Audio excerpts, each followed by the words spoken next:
Ladies and gentlemen, before we start our virtual program this afternoon, we would like to ask you to turn on the video and please turn your audio off during the program. We're about to start the program. Thank you so very much.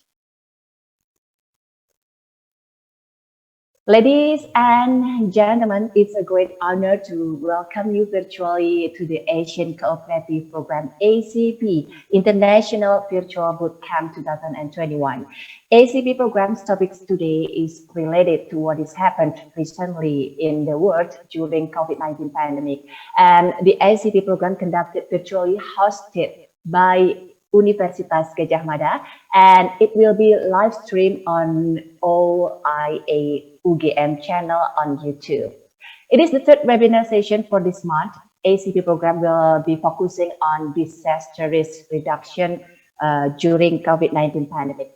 And ladies and gentlemen, we welcome our invited speakers, Dr. Hakimul Ikhwan, Mr. Ika Putra, PhD, and Professor Triana, Honorable Moderator, Mr. Mada Andi, and all participants of the bootcamp from Kansai University of International Studies quiz, Professor Yasuo Kawawaki, Professor Masahiko Murata, Dr. Miyako Sato, and team from quiz from University of Utara, Malaysia, UUM, Professor Madhya Dr. Faizatul Akmar, Dr. Chong Kailin, Dr. Wan Nazri Osman, Dr. Surya Musa, and team from UUM. And also 90 students from quiz, UUM, and UGM. Good afternoon and welcome. We will have approximately 2 hours presentation and discussion, which will be led by Mr. Imade Andi Arsana, PhD. And before we start the presentation and discussion, let me read the moderator's biography. Well, Mr. Andi is a lecturer and researcher at the Department of Geodetic Engineering, Universitas Gadjah Mada, Indonesia. He is currently the head of the Office of International Affairs of UGM, responsible for international collaboration of the university. Since 2007, Andi has been appointed by the Indonesian Ministry of Foreign Affairs as an expert of the technical team of maritime boundary delimitation between Indonesia and its neighboring countries. He is also an expert at coordinating Ministry of Maritime Affairs and Investment and the Ministry of Marine Affairs and Fisheries. For his expertise in maritime issues, he was tasked as a member of the delegation of Sherpa Meeting, High-Level Panel for Sustainable Ocean Economy, New York 2020.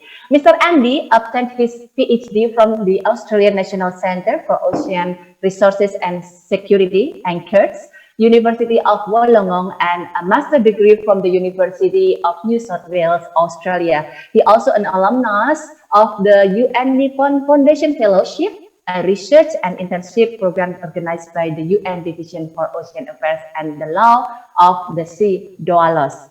For the program, he conducted research at ANCHORS and UN DOALOS in New York in 2007. He has published around 2,050 works in the fields of geospatial aspects of ocean affairs and the law of the sea in the form of journal articles, books, conference proceedings, and popular scientific articles both in English and Indonesia.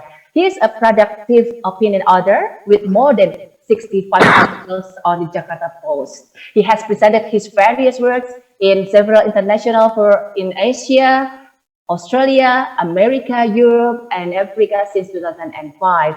For his achievement in scientific and popular publications, Andi has received awards from Australia, France, Germany, the Netherlands, and Indonesia. And as I know, his hobby is having many interesting activities on social media, such as on Instagram, blog, and YouTube, my dear Andi. Don't forget to follow him. Okay, ladies and gentlemen, now I hand over the session to Mr. Mada Andi, please. Okay, thank you very much, Mbak Saka, for the introduction. Very nice introduction indeed. Thank you very much once again. Ladies and gentlemen, welcome to the third Asian Cooperative Program. Now, Universitas Gadjah Mada is very happy and also honored to be the host of this program. I would like to first say hello to my good friends. Here we have Professor Kawaki. How are you, Professor Kawaki? Also Professor Murata. We also have Professor Sato, also from Quiz. Thank you very much once again for being with us. Of course, we also have our colleagues from Malaysia. Here we have Professor Faizatul. Thank you very much once again for being here. And also we have Dr. Chong Kailin, Dr. Osman, and also Dr. Musa. Thank you very much once again. We are very happy to be with you today.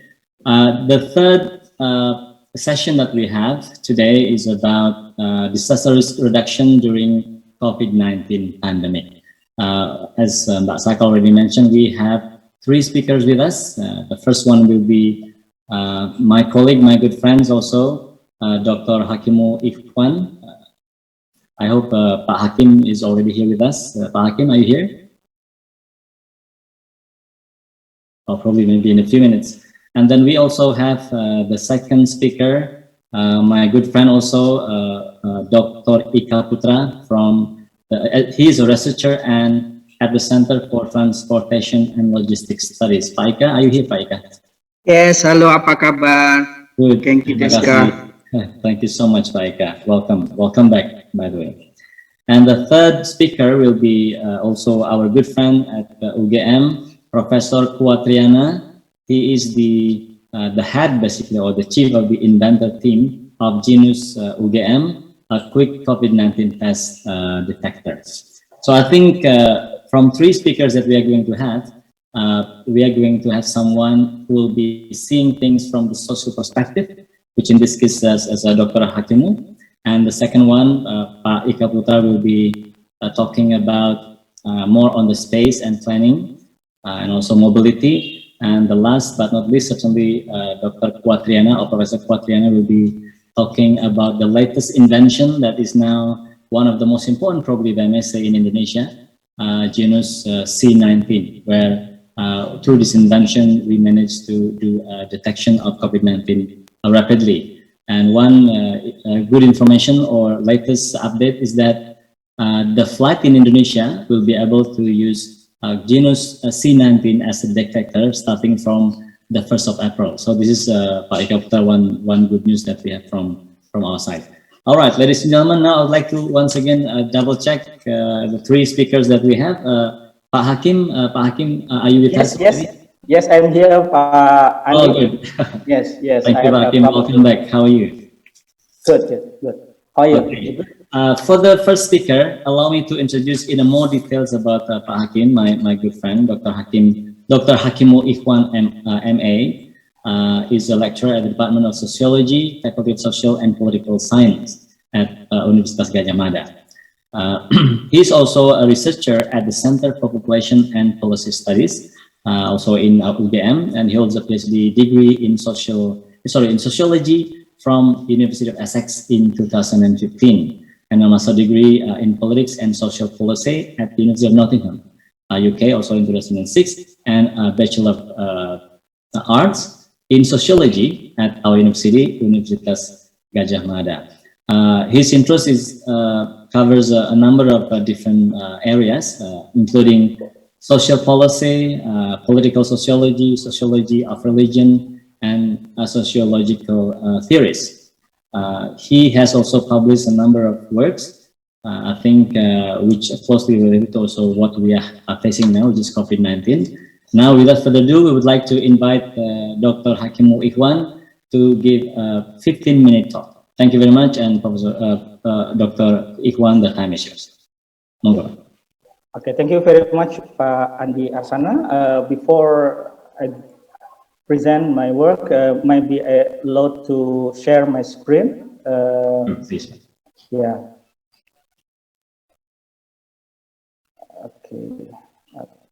Okay. Yeah. Okay. Thank you very much, Pak Andi Arsana. First of all, for inviting me to share with this very great forum, and it is a great honor for me, really, to be part of this great forum among all of you, and also to all the speakers today. Because I have only about 15 minutes for presenting my work, so I will try to do my best to share my idea or any research related to this. As Mr. Andi already mentioned before, that my research areas actually related to the identity and religion, and you can see the trace of my interest in my presentation. Somehow it is related to the identity, issue of identity, and also part of that issue of religion. But we will go about, we will go a little bit broader than that. My presentation will be about socially understand, because it is quite unique. Yeah, we are very familiar with the term social distance. Yeah, we are enforced by the government, by the people surrounding us to keep distance. But do we really make the social distance or the physical distance? And how we look at, how we learn, for instance, in Indonesia, whether the people really make a social distance or they just do a physical distance. And from my presentation, I want to share an idea that looking at the experience in Indonesia, we can find that Indonesian people, they are really socially undistanced. So they don't have that, making socially distance or losing care with the others. That is the main idea in my presentation. In doing so, I will divide my presentation into three parts. First, the background of my presentation, and then some initiative indicating that the people are really well connected to one another. And then the last part, hopefully we will have a time to discuss. Ladies and gentlemen, we know that today we are living in a race. Yeah, the discussion about race is really increasing in our academic atmosphere, in daily life. We are talking about race. What do we mean by race is very broad, actually. If you look at the problems around us, we will find that the risk is not only related to the COVID. Yes, we have the pandemic of COVID-19. We look at the map, global map, that almost all countries are affected by the COVID-19. But talking about the risk in our society, in our today's society, we will find that the risk is not only related to the health problem. We do have a problem with related to the political distancing. Yeah, we prevent others to come to our border, for instance. We know growing phenomenon in the Western Europe and the US, especially under the President Trump before, with the emergence of white nationalists and far-right wings in the Europe and North America. We do have a problem with the racism. Yeah, last year we witnessed the problem with the George Floyd, for instance, that generate protests not only in the US but also crossing the countries. And of course, we still have a problem with terrorism. So there are many kind of risks. We are living in really increasing risk, and indeed we are living in a distant society where we try to identify who am I, who we are, and us and them. Before that, I mean, in a couple years ago, we have this book, for instance, wrote by Francis Cairns-Cross, telling us that modern people living in the depth of distance. Yeah, that before we have the situation of pandemic of COVID, for instance, or even before we got that white nationalist or far right wing politics. But then what we see today, we no longer living in the depth of distance. We are indeed living in the enforced distance. For instance, government or people, even people surrounding us, telling us to keep your distance with the others. So do we really live in that distance? And the discussion of how we connect with the others is really become my concern these days. And if you look at the situation of the immediate COVID-19 pandemic, we see, I think almost all countries, no country really ready to face the pandemic of COVID-19. Many countries, many leaders, national leaders, even the community, we are all shocked with the pandemic. And we can see lack of urgency and emergency, yeah, in many government policy approaches and also the design to cope with the pandemic of COVID, especially in the immediate situation. And also in many countries, I think we can see how the health or economy dilemma. Yeah, do we deal with the health first, or we need to deal with the economy first? So the dilemma between health and economy then make us come to the quite well-known quote, yeah, from President of Ado. Yeah, he said that we know how to bring the economy back to life.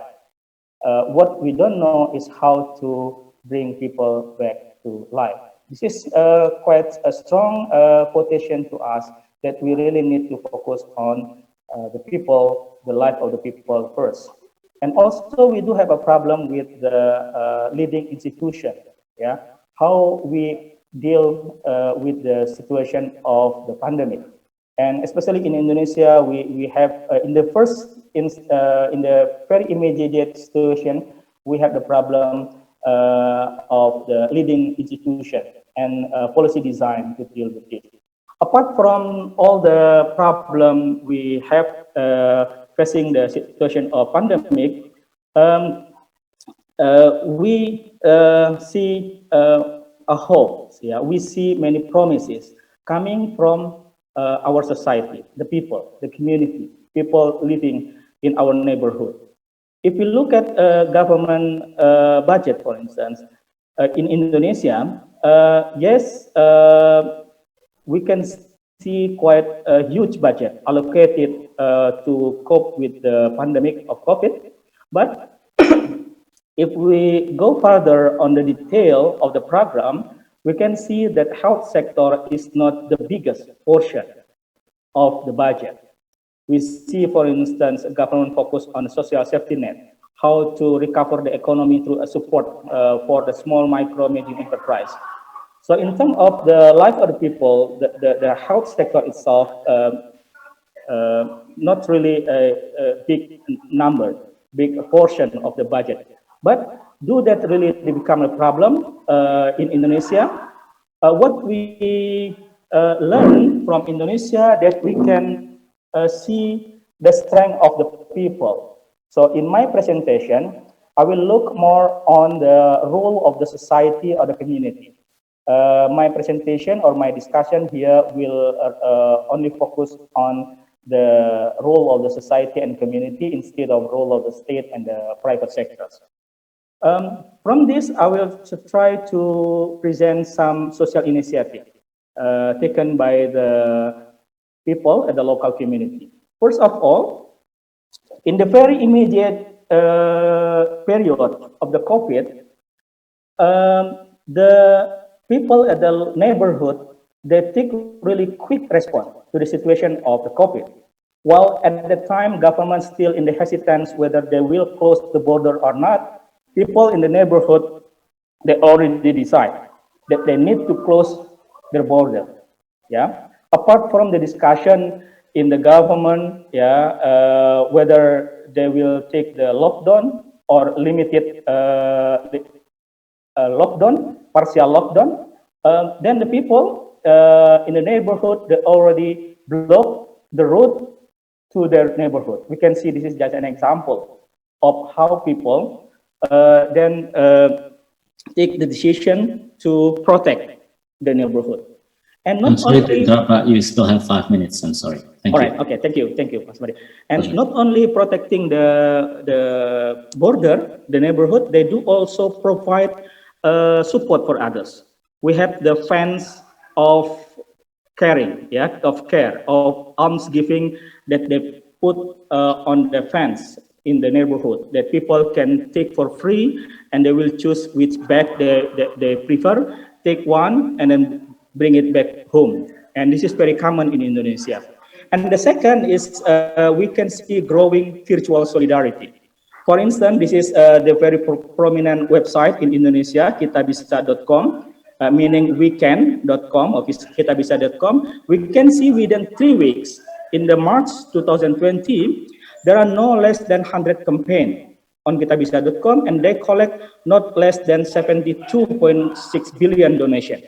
Only within 3 weeks, while at the time, many hesitants on the still uncertain how to do with the COVID, people already collect a donation through the website.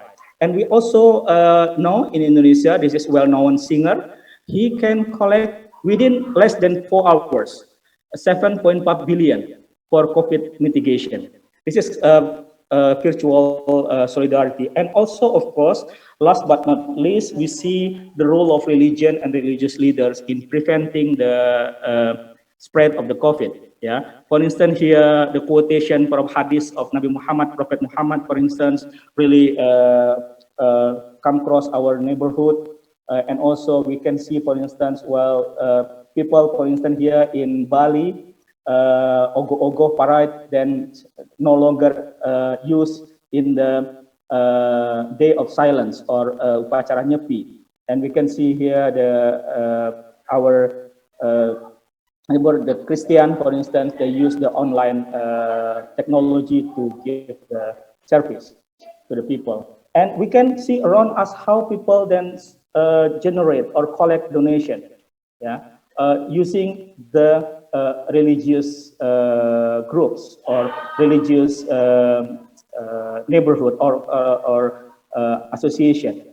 Many, I think, we flooded by the information that many religious-based organizations, they collect fund and they try to support others, not only within their community, but crossing the community to help others. Mas Made, that's what I can share for today, and thank you very much. I love to share and hear also your comment or experience from many countries, many communities. Thank you very much. Good evening. Assalamualaikum warahmatullahi wabarakatuh. Thank you very much, Mas Hakim. Wow, this is really good. Your timing is really good. It's perfect. It's basically you still have 1 minute left. Actually, I think we can give it to Pak Ika Putra later on. Thank you very much once again. A very interesting insight about how social movement or even their personal capacity without the intervention of government, actually people can help each other and they can also contribute something to do or to basically to deal with this issue. There is one thing that we need to take note from what Pak Hakim already presented. Now let us go to the second presenter, also my good friend, if I may say, my also senior, Bapak Dr. Ika Putra, researcher at the Center for Transportation and Logistics Studies. Allow me first to read a little bit more about who Pak Ika Putra is really. Pak Ika Putra basically one of the key person in this collaboration, if I may say, because Pak Ika Putra has been in a very close contact with our colleagues from CRUIS and also UUM for a couple of years now. So thank you once again, Pak Ika Putra, for this very good contribution. Dr. Ika Putra was born in Yogyakarta in 1962 and is now a lecturer at the Faculty of Engineering, especially Department of Architect, Universitas Gadjah Mada. He earned his master and doctoral degrees from City Planning and Environmental Design, Environmental Planning and Design Research Division, Graduate School of Osaka University, Japan, in 1993 and 1996, respectively.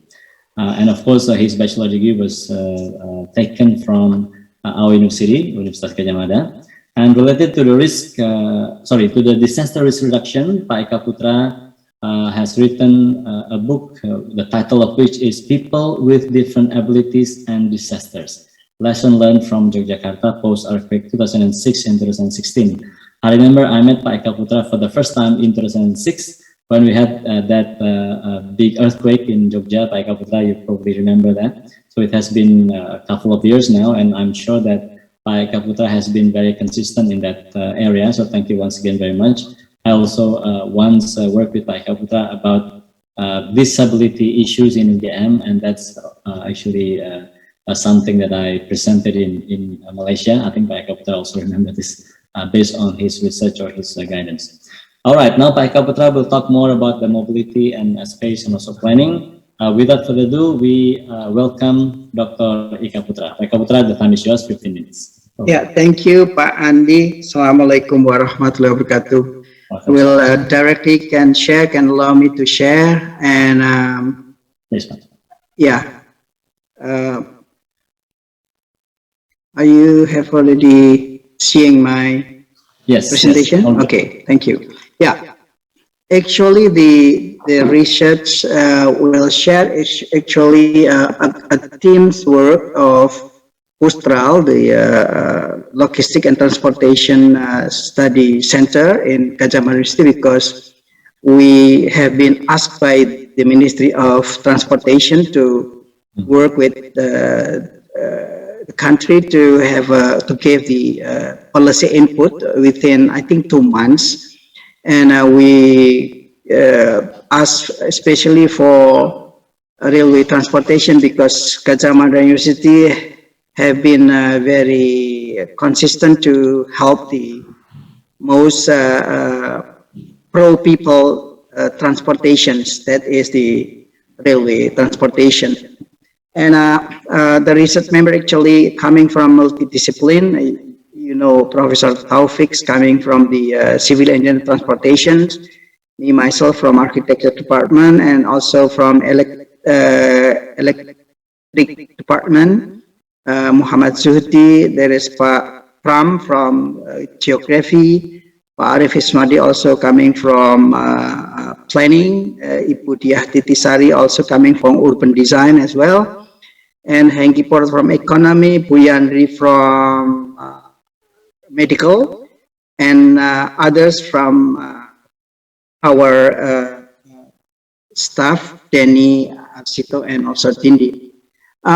Actually, we started with a very simple understanding how we looking at the mobility as whether as a threat to our people because of the pandemic. So we started with what actually the most influential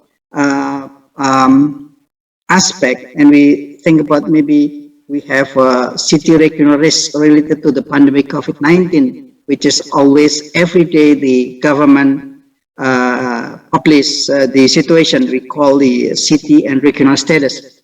From that, is there any relation with the stations as a possible COVID-19 cluster of transmissions? So how we analyze the risk of people who contacted in the station, train station. And more specifically, we are going into more when we mobile through the train wagon. Is there any risk of passenger infected in the trains? So, but the problem is when we're discussing, we have many approach to see the risks. But then we back into the most classical formula. It's called, before that, yeah, we have two approach. One is risk analysis, how the virus transmission in railway transportation. The second one is how the modeling on the people mobility and railway transportation. And we coming into the first is in the train station and at train, but for the modeling only at station, because when we going into understanding in the train, we don't have any mobility there or movement. So we just sitting down so that the transmission through moving people is not happen there or a little. So then we coming into the first approach, we using the risk formula, which many people already understand as how hazard and vulnerability will be coping by what we have or capacity what we have, so that the risk can be reduced. But the problem is that how big the hazard and how the situation of vulnerability of these stations and how the capacity to cope with this risk has been developed. So hazard means that we focus on how station zone status using the government data is coming from the regional data, whether the district status where the station located is, it's called green, meaning that no suspected, or the red one is the highest number of suspected or confirmed cases in this case. So this is the government published every day. So we have a series of data until now, how the areas have high risk or not, medium risk or not, low risk, and so on. So this is the basically we use this one when we develop the risk of this formula. Then the second one, how make us vulnerable when we have when we come to the station. First is we call the people vulnerability and space vulnerability.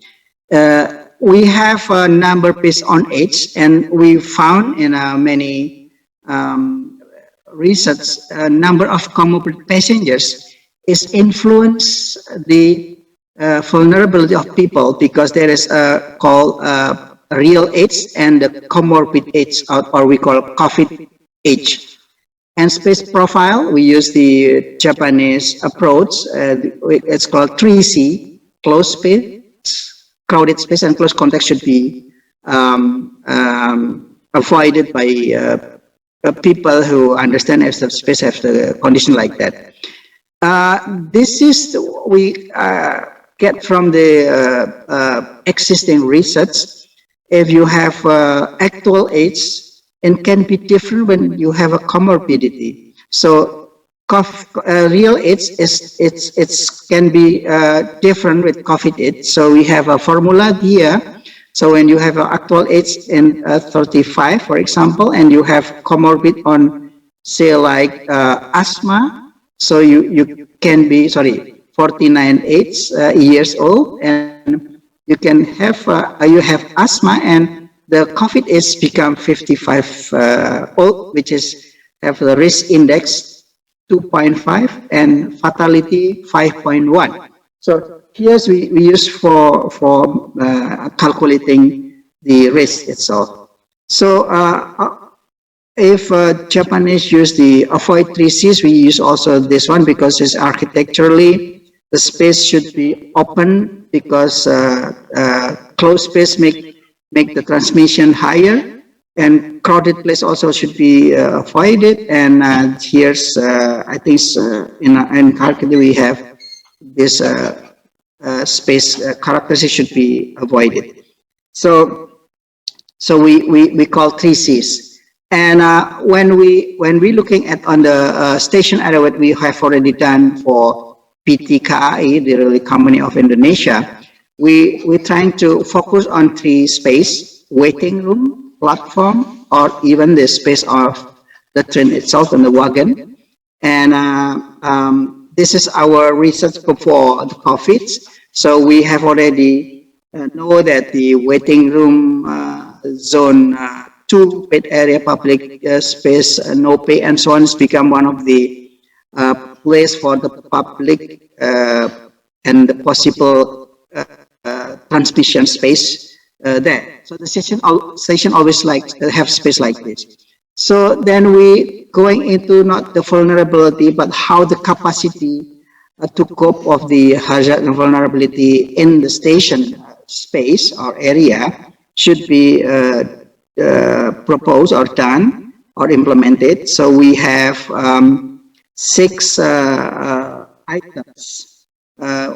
For example, temperature checking, number of hand washings, and even the last one is COVID-19 test facilities. And that time, and when we working on this research, still is very expensive. It's called PCR swab test, and it's maybe can be 1 million, about 5 times or maybe 10 times of the train ticket. So nobody want to use the railway or transportation. So this is the capacity of this we call COVID-19 protocols, health protocols. So we understand, and we discussion with many operators in Indonesia like MRT, P3AI, KCI, and so on. Actually, they have already a good system to cope with the capacity. They have a good early checks, and I wonder that we have a same quality of what we looking at, like in England, Japan, and so on, because we asking the our colleagues in Japan and European country and the United States to compare with our condition, and they say that it's not different with the countries. And Indonesia railway system have been a good protocol of capacity to work with these anticipation. So this is the proof of us, the proof to us from many. And then we trying to go into more data, passenger profile in before pandemic and after pandemic. January 2020, we have almost a year 100,000 people, 10,000 people every day. But in the peak hours have 1,219.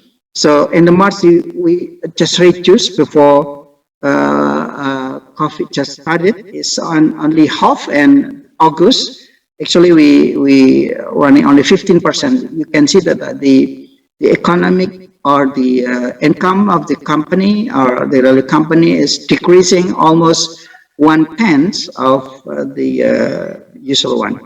So then we try to see how we will looking the formula, the approach for the modeling using the good model and bad model.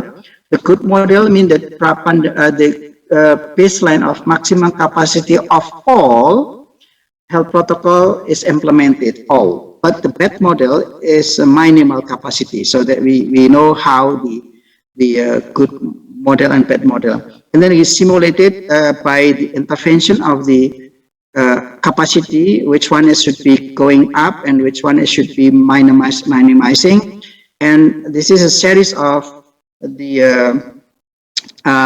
result. For example, when we have say that all implemented case capacity, then we have a very going into zero risk. But when we just not implemented all the protocols and become 100% risk. So this is especially in the red zone, in the most severe suspected and infected people is higher. And when we going into the baseline of get good, bad, and good models, we have the baseline good model does not show a significant increase risk less than 10% when there is a chance and hazard status. So we have actually increased 20 to 40% within to hazard status here. We do intervention especially on resilient optimizing of the capacity. So we can see intervention through capacity optimization where it's the risk 60% to 90%. When we only implemented one capacity of 7 capacity, then we reduce 60%, especially on this one. But when you using all capacity, have 80% or 90% reduce risk. The problem is that if we looking at of the every capacity have a grade. So the minimum is 1 point, the maximum is 6 points. So you can see intervention through increasing capacity will reduce the risk variously. However, the implementation of 7 capacity of COVID-19 with minimum level is similar to 1 capacity applied but with maximal level. But of course, the better one is the 7 capacities implemented with full level. So the closed space, the closeness, when we have a closed waiting hall, almost 60% of enclosure is implemented. So we have a risk there. But if you open gradually and with close enclosure on until 30%, then you have a good, better condition and lower risk. And you still have 4 minutes, but thank you very much. Yeah, when we implemented using the number of passengers before pandemic, so you can have bad models when we have not implemented the protocols, but this is good model of this is very significant difference. The problem is that there is, it's varied by the number of and the status of the area. So actually we can do when we have a high number of passengers, but with the good protocols. And this is only for understanding the capacity without our people moving. So we trying to have model on the mobility of people, and it will be increased virus transmission at the station. And we asking my colleagues from civil engineers to make simulations, and you can see this formula only for the risk, but this is for the risk when people moving. So how the simulation on this, you can see the when you have a zone on, say, like orange or red, and we have a good profile of the vulnerability of the people health, and we decided for 55 people on a waiting hall, and we have minimum capacity. And you can see after we running the movement simulation, we have only half of them is still health, but the other half have a COVID transmissions. But when we capacity of the protocol or mobility protocols is implemented in the high level, so then we have the good content as all is for 54 people still negative. So this is the other way around. And we trying to see also the same way can test, and the result is 100 passengers as when we have before pandemic. It has a risk. But when you have 50%, the risks come down into 70% and even till 81% risk. So meaning that the risk of the passengers can be also one of the ideas. But the problem is the economic scale of the train station is not good. So this is also when we trying to see the passengers in national data, and we are also looking at our Yogyakarta city stations. Somehow there is no direct relation between the reported cases and confirmed cases with the risk of the in the stations. And the remarkable note for our government, then we say that the status of the area where the station located really determine whether users of the relevant service from the area have a risk of contracting the COVID-19 virus. In the study, the status of the red area has twice the risk of the status of the orange, meaning the medium one. This of the red region is recommended to be the basis of the policy of restricting the number of patients can be decreased for 50%, for example, who allowed to improve on the increased strength. At that time, we proposing the need of the PCR swab when the red regions and the station where is happen. And then at the time still we put for the policy input to the government, maybe genus, and the time is not already allow it, but it needs to receive transmission of passenger from station when the red status coming. So the policy to the number of passengers, you can understand from the issues of our simulation, can be lowering into the 75% or more than that.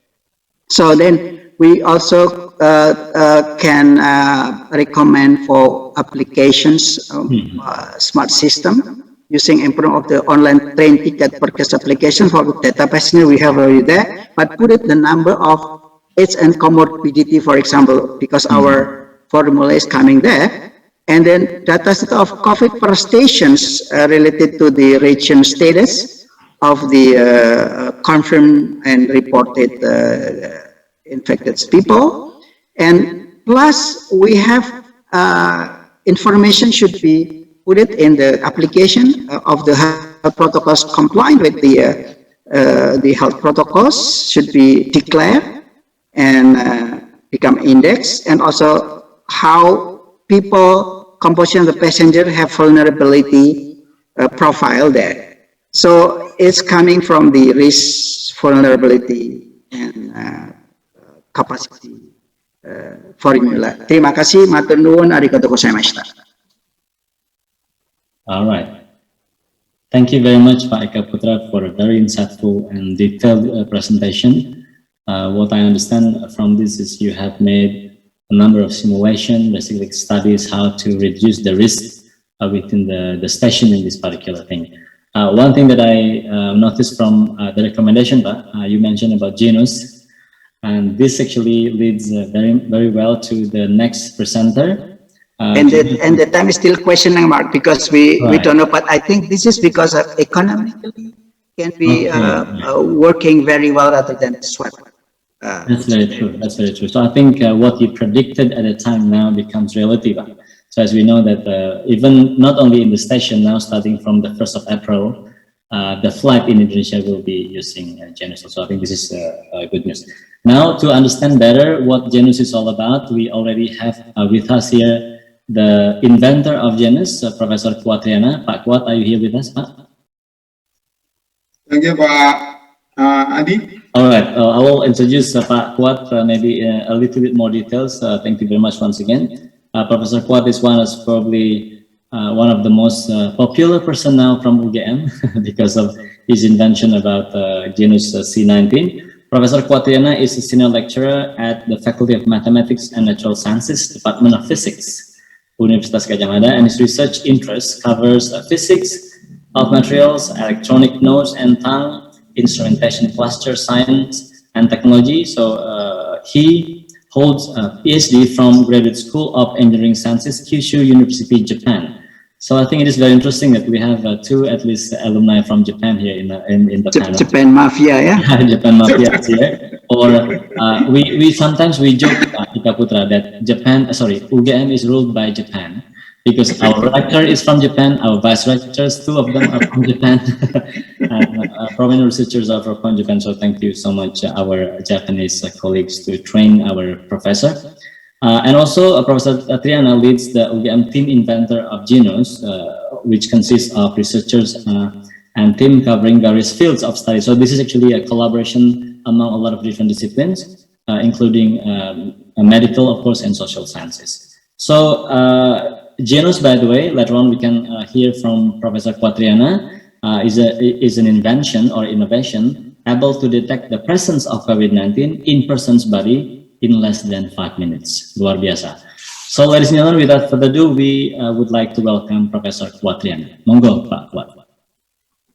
Thank you, Andy, for the introduction of myself. And I'd like to show my presentation. Yes. You can see it, okay? Yes, all good. We can see it.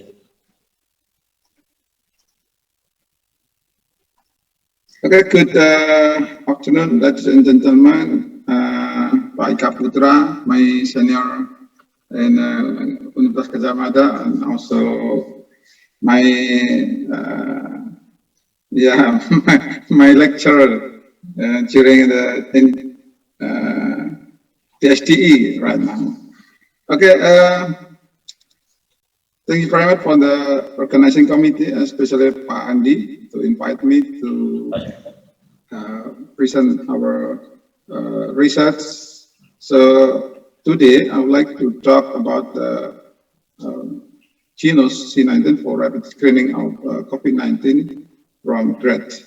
And on behalf of the research team, my name is Kuatriana from the Department of Physics, as mentioned by Pak Andi today. That this is our presentation, and I would like to start from the outline. The first as the motivation why we are doing the research and what is the genus. Genus is artificial intelligence-based medical device, and also the performance issue of the genus. And of course, I would like to talk about the current future research regarding the genus application. At the beginning of the pandemic of coronavirus in Indonesia, in about the end of March 2020, we realized that the facility for testing of COVID-19 is very, very limited. Then our team come from medical faculty, then discuss about how to develop another technique to detect the coronavirus, I mean for the COVID-19. And then we try to start from our previous work. This is the electronicus for application to detect the tuberculosis previously. Then we make some modification and some modification not only in the hardware but also in the software. Then we try to make to read some references that we found that, for example, like this, the X-health analysis. Actually, from the breath of people or human, we can analyze using classical analytical techniques of using, for example, gas chromatography, mass spectroscopy, like this. And also we can use the Kansai array of electronic nodes.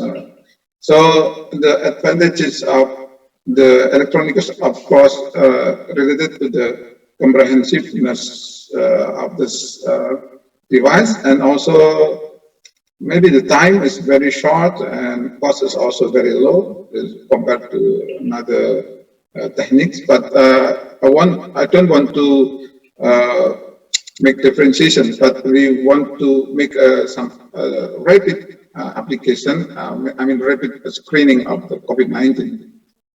So this is the schematic representation of volatile organic compound origin in for example, a chronic liver disease, and of the main technology of Excel threat analysis is also published in many papers and journals. So start from here, then we also found that the characteristic of bread-borne biomarker of COVID-19 is also presented by another researchers. That, for example, for the COVID-19 disease, like the ethyl butanate is very high, but at the same time, the isopropanol is very low, and also another, for example, the acetone is also low, and so on. So we don't use this compound by compound to analyze the system, but we make a biomarker in bulk to be a specific pattern that this will be recognized by the artificial intelligence. Another paper also indicated that the coronavirus and not COVID-19 patients resulted from the analysis of breath is also not indicated by the combination between many blood compounds like this. So we can also make a classification between, oh, this is a positive of coronavirus and this is a negative of coronavirus, and so on. So start from this discussion, we would like to show you about maybe some of you is maybe familiar with the electronic news, but I will just say again how electronic news works. Comparison between the human olfactory system and also the artificial olfaction, it is yeah, maybe similar. For example, in the sensory we use here with global selectivity, or each sensor does not have called a high specificity, sensitivity, sorry, high selectivity to just one molecule of blood compound.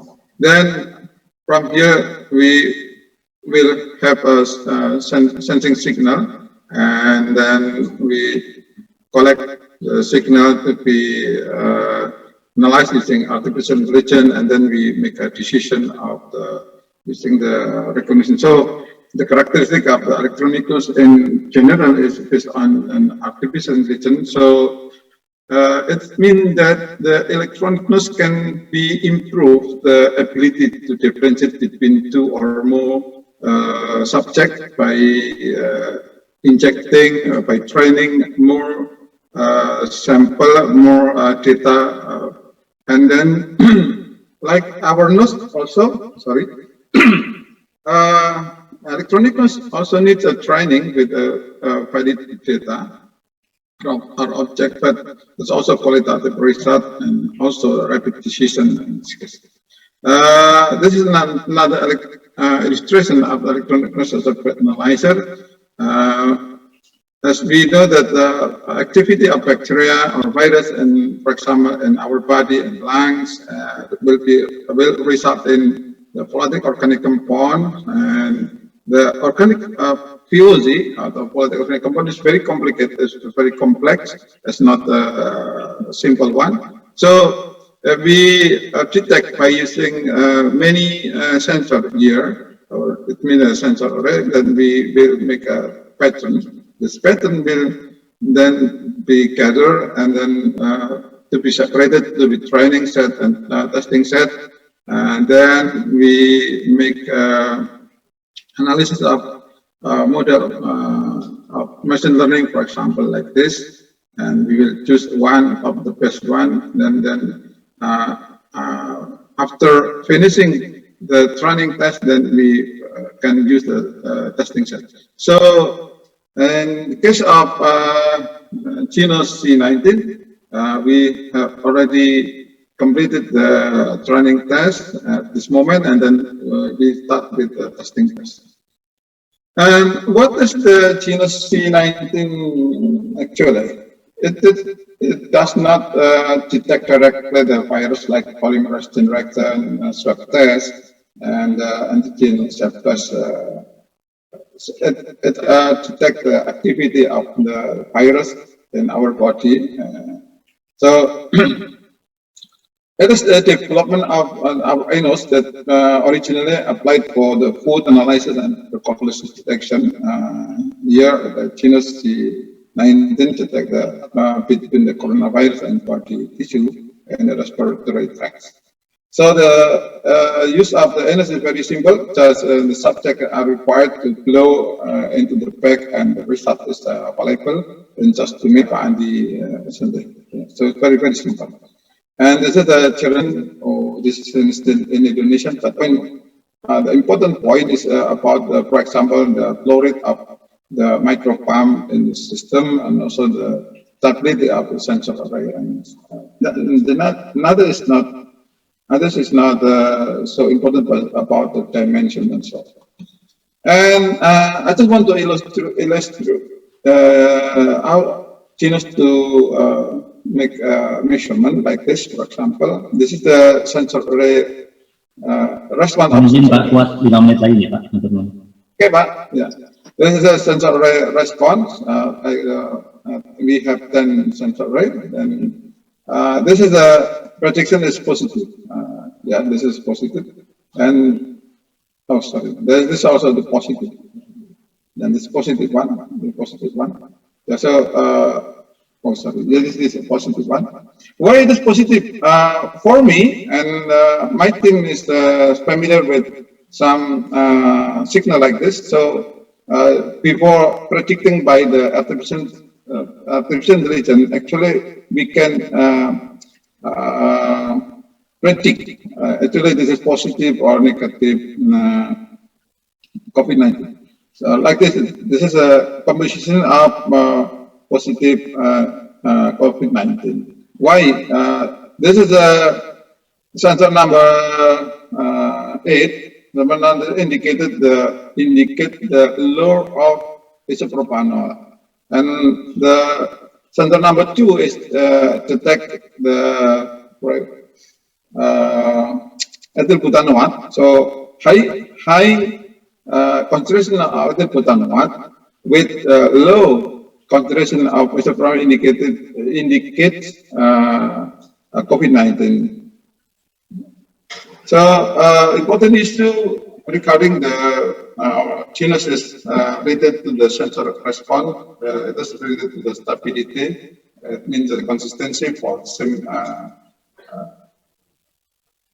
sample, it's electrical and another parameters. Also, the type of parameter of artificial intelligence like this include the accuracy, sensitivity, and specificity. And we have tested our genus with 3 steps.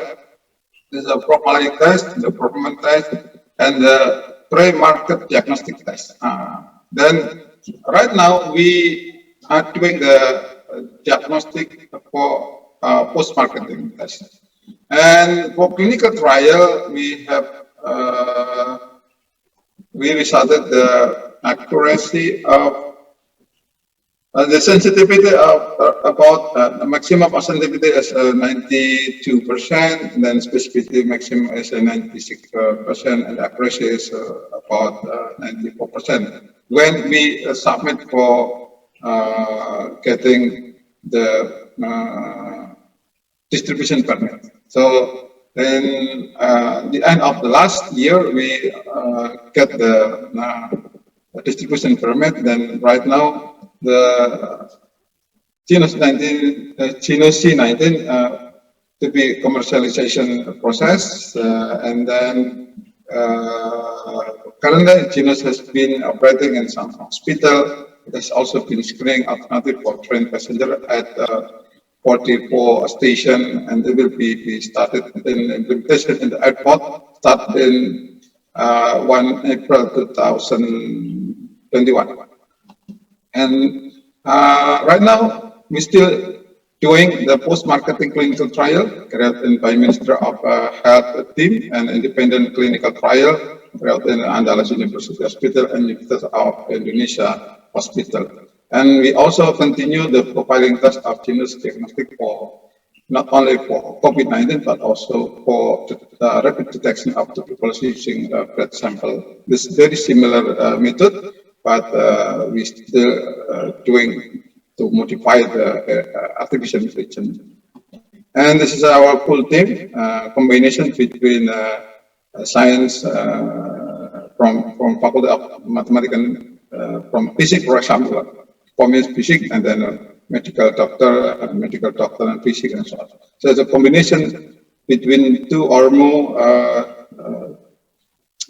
different fields will result in better results. So our thank you for coordination, site coordination in many hospital, and thank you very much for your kind attention. Arigatou gozaimasu. All right, thank you very much, Professor Kuatriana. Very interesting and insightful presentation you just presented to us. I think we are very proud once again at the end that one of the inventions from our own lecturer is now being used by Indonesia nationwide. I think so. I think this is one good news. Certainly, we agree that there are things that we need to improve from that, but this is a very good start, I think. All right, ladies and gentlemen, we have heard 3 presentations from our 3 prominent speakers, Pak Hakim, Pak Eka Putra, and also Prof. Kuatriana. And now I would like to invite questions or comments from participants from Japan or from Malaysia and also from Indonesia. If you would like to ask questions directly by, open mic, please let us know. Just raise your hand. If you want to type your question in the chat box, you are also welcome. Now I would like to go to the question that is already submitted by a number of participants. The first one is from UGM. Wano Dianing from UGM asked question to Pak Hakim about physical context is different in terms of distance between urban and rural culture. So in rural culture, in the pedesaan, if I may say, the tendency is to people to gather around, basically is a very communal community.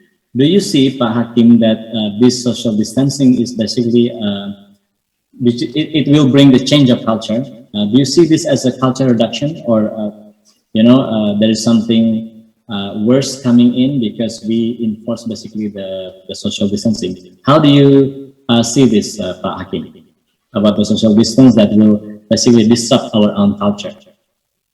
Monggo Pak Hakim, if you are with us.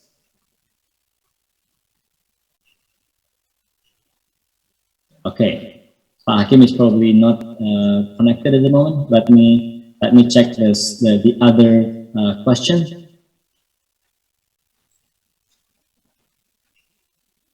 All right, to Pak Eka Putra, there is a question, Pak Eka Putra, from Fatikah Andina. Based on data or analysis in rail transportation, where are the locations most vulnerable to the transmission process? On the train or in the station? Maybe you can have or probably in the waiting room, toilets, prayer rooms, and etc. Is there any data about that? Monggo Pak Eka Putra. Yeah, thank you, Fatihah. I think this is very related to the how we calculated through the formula. Risk formula actually influenced by the 3: hazard, vulnerability, and capacity. If we assume that the hazard can be same between the train wagon and also station room in the station, and capacity, say like they apply similarly in whether in the space profile in a station or in the train wagon, so that we only have one thing is called space profile. If we looking at that one, the space profile of the trains can be more vulnerable comparing with the rooms in the station Y, because train wagon is fixed and very little to change. For example, the 3C's characteristic, the closeness, they have already closed, except if you have a technology like in a exhauster and so on, and you have distance can be expanded. So yeah, you have to reduce your capacity of the people there, so density can be managed with the social distance. And close contacts, at least if you are not moving within the train wagon, maybe you can save. But this is the idea. So theoretically, the train wagon have a risk comparing the rooms, because in the room within station can be rearranged related to 3 C's or closeness can be open. The social distance can be also reduce the users, and close contact can be also rearranged in a space within the station. But regarding to the passengers or people profile, the room in the station can be contaminated by suspected confirmed case, because you cannot to test every people who entering the rooms. While the passengers can definitely, you have to have the test and the time using the PCR, or nowadays using the chinos. I have already using the chinos in the Yogyakarta train station, and very fast. Not until 2 minutes, I have already got the result. This is the so actually how we understand the train waken is more vulnerable, so that we have to increase the capacity to reduce, for example, by using the test PCRs or others protocol of it. I think this is for who is it, Fatihah? Yes. Yeah. Thank you very much, Professor Kapita. Alpha Fatika is already, understand, already agree with that answer. I just, now we have Hakim here, but what I didn't really see, Pak Hakim actually already answered that question in the chat box. If you want to add anything, Pak Hakim, you are more than welcome. Okay. Yes, thank you, Pak Made, and I apologize because here quite heavy rain. All right. So I have a problem with the signal. I'm in, in the open air actually. Right. Yeah. Yes, I already replied to the Wanodia, but for the last, for the second question from Vanessa. Okay. Yes, I will address that question. Yeah, from Vanessa. Yeah. Can I do that? Yeah, Pak Andi. Yes, please.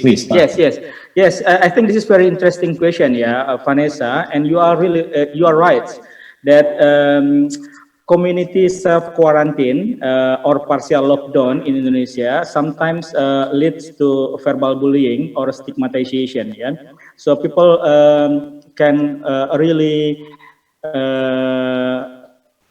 what's called that they have particular they have that way of, sorry, my signal is still unstable. Yes, so especially in the immediate period, that's, I think, because there are many information coming across, yeah, through media social, that people then very, afraid of interacting with others. Yeah. Okay. Well, after quite a while, when people know how to deal with the issue, for instance, they need to have the test, and they need still to keep a distance. So if someone have to go because for the economic, because of the life, they need to seek money to earn money. So they have to go from their home. They have to go out from their home to earn money. And then people learn that they can still live in the neighborhood, closing to one another with that health protocol. Yeah, still they need to keep distance, wearing masks and washing hands. So people then, I think, become more open. Yeah, after knowing, or they have a better knowledge of how to deal with the virus. Yeah, once they have that better knowledge, so that's the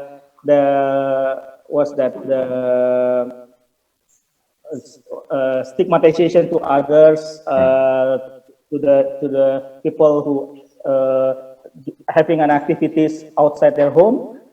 The situation is becoming better. Yeah, less stigmatization, I think.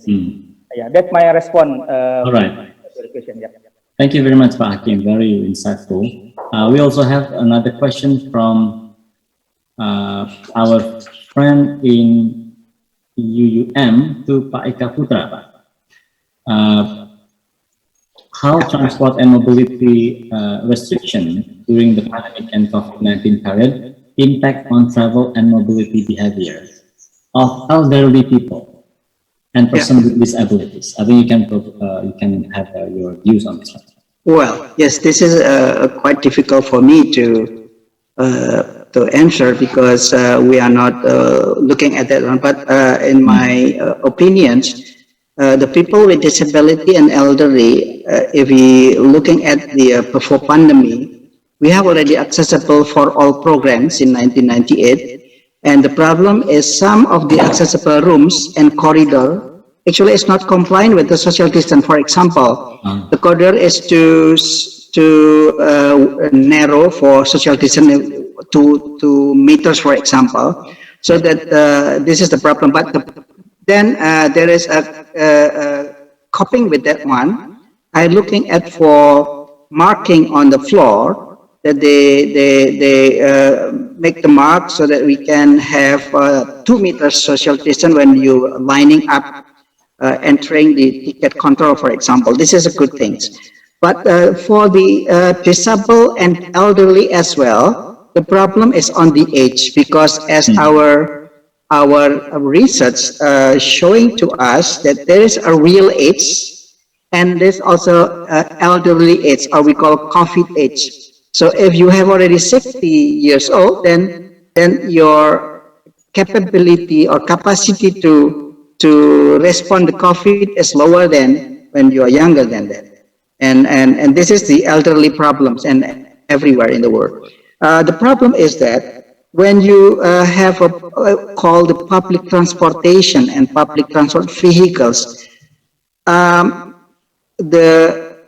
railway transportation or public transport using railway system is already have a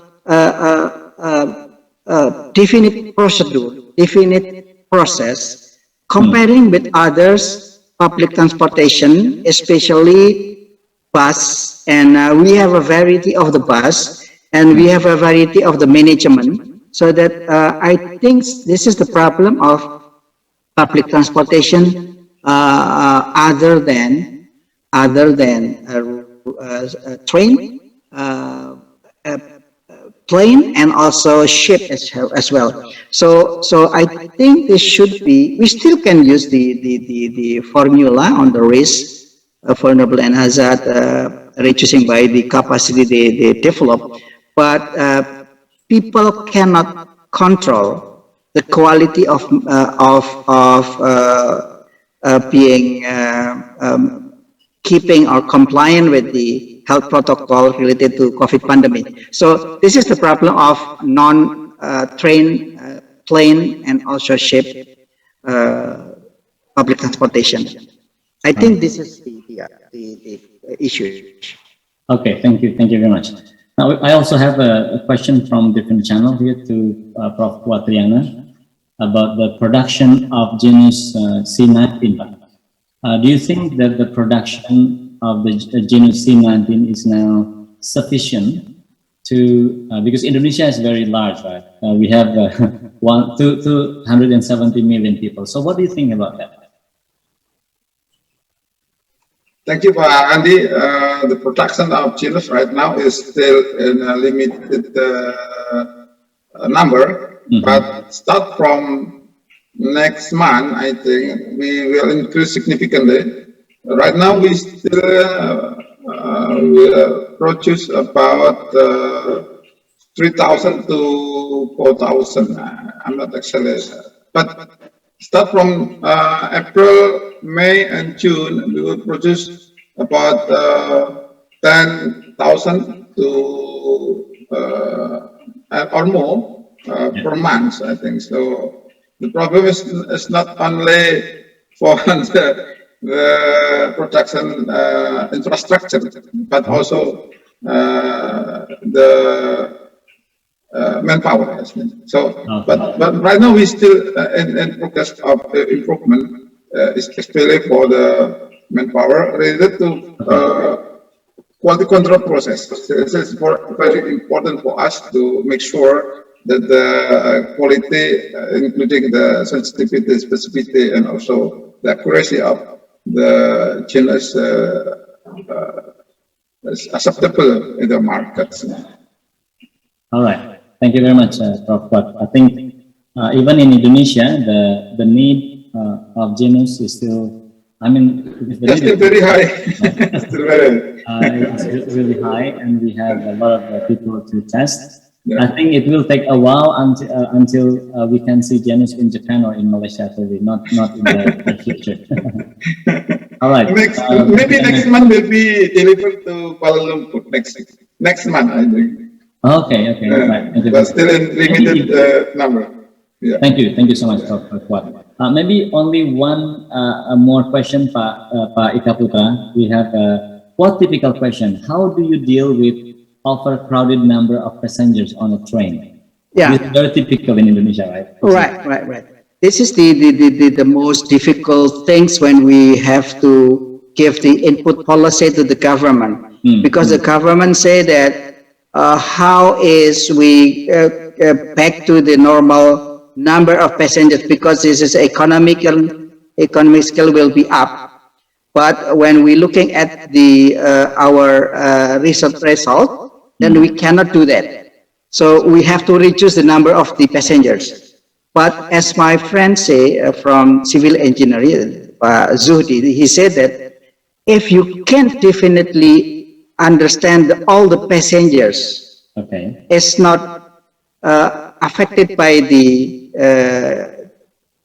I mean, there's no confirmed case, Okay. then you will be fully can be deployed to the train. So that's why Pak Kuat is one of the person here responsible for that one using the genus. So I think we are happy for that. We are happy for that, because on our movement modeling, we have to use one COVID positive within the, if not, then all is negative. So that by looking at that modeling, so we have to convince ourselves, all people aboard in the train, whether it's crowded or not, should be negative. Okay. So this is the capacity that we can research. All right. Thank you very much. I think this is very good insight. So it is not a matter of number, but we just have to make sure that all people are negative. Right? When they are negative, so it doesn't really matter they are crowded. Right. Okay, thank you very much. Okay, I think that was the last question that we would like to answer. We certainly have a number of questions, but due to the time, we cannot really address or entertain all the questions. Once again, thank you very much. But before that, I would like to make maybe not a conclusion, but basically a lesson learned that I've also learned during this presentation. First, COVID-19 we can see as a disaster, certainly. But on the other hand, on the other side of the coin, we can also see it as an opportunity.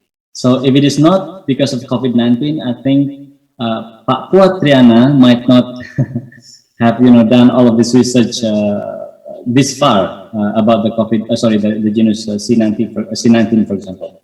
And also Pak Ika Putra have also conducted a lot of research in terms of mobility, in this case in spatial. And Pak Hakim has already presented to us social aspects of the COVID-19, which in general, if I may say, COVID-19, it is true, it brings us problems, but on the other hand, it also brings us motivation to do some research and innovation. So if people ask us whether or not COVID-19 changed us, maybe the answer is not really, because COVID-19 actually reveals who we really are. So COVID-19 basically gave us opportunity to show the world that we actually society that can adapt, that can innovate. I think that's probably the conclusion. So once again, thank you very much for your participation and attention. Ladies and gentlemen, now allow me and also join me to thank our 4 speakers. Give them a big round of applause, maybe virtually. I'll give them love maybe. So Professor Kuat, thank you very much, Prof. Ika Putra, and also Pak Hakim, my friend. Thank you very much. Now I go back to Mbak Saka. Mbak Saka, thank you very much. Assalamualaikum. Thank you, Mr. Mada. So please give a big applause to our moderator, Mr. Mada Andi. Thank you. And we have come to the end of our program today. Now I invite all participants and also the speakers to turn on your video. We will have a memorable photo together. And photo session will be divided into 4 slides.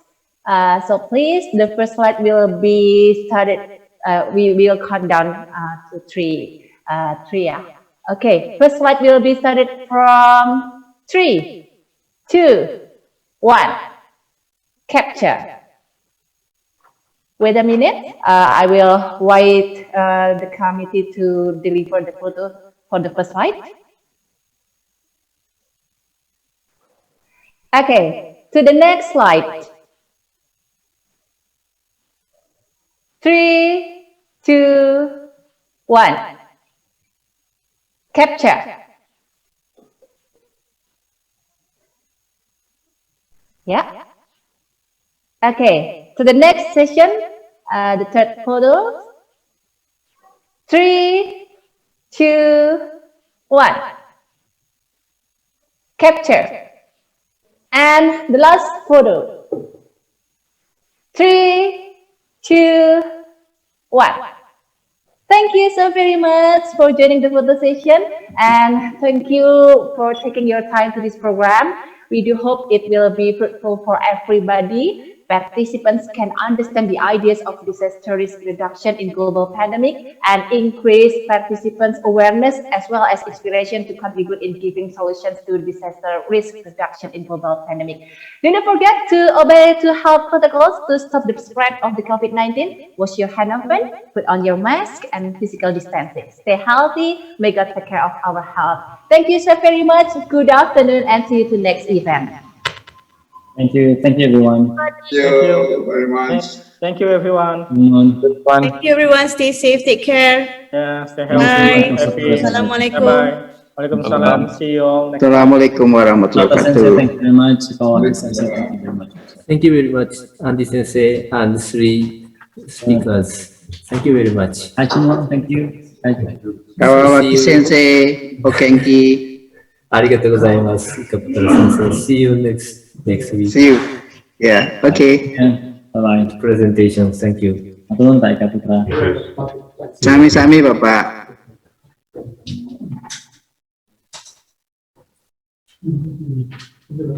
Thank you, Pipit and friends. Thank you, Kawaki Sensei.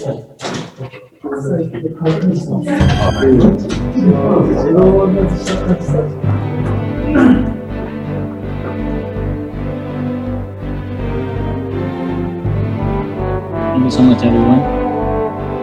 Kansai and Associate Family.